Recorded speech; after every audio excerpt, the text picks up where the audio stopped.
अब बोला है chord A C and D E, तो ए सी और D E intersect at point B. कहाँ पे इंटरसेक्ट हो रहा है? बी पे इंटरसेक्ट हो रहा है, मतलब यहाँ पे इंटरसेक्ट हो रहा है, मतलब मिल रहा है ना। If A B E equals to 108 degree, A B E ये वाला एंगल दिया है ए बी ई कितना? 108 डिग्री। हमें पूछा है measure of arc D C क्या होगा। आर्क डी सी का मतलब ये वाला पार्ट आपसे पूछा गया है, और ए ई मतलब ये वाला पार्ट आपको दिया गया है। तो याद रखो, अगर दो कॉर्ड इंटरनली मतलब सर्कल के अंदर इंटरसेक्ट हो रहे हैं, है ना, क्या बोला मैंने? इफ़ टू कॉर्ड इंटरसेक्ट, ये इंटरसेक्ट का साइन है, in the I N T का मतलब interior of circle, then measure of angle between them is half the sum of measure of arc intercepted by angle and its opposite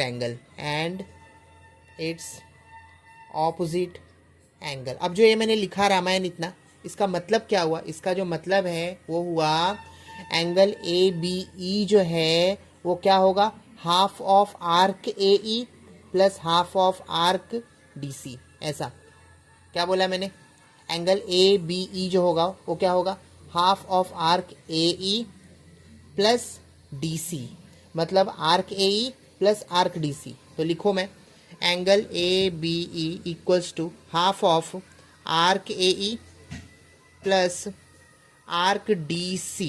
ठीक है, अब यहाँ पे एंगल ए बी ई जो दिया है, ई है ये एंगल ए बी ई, है ना।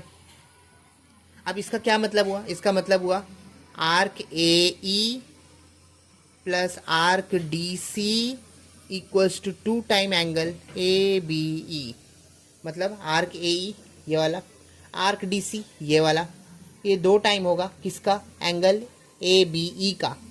तो ए ई कितना दिया है? आर्क 95 डिग्री डाल दो, 95 डिग्री, लेकिन डी सी तो नहीं दिया है, equals to 2 time A B E तो दिया है आपको, है ना।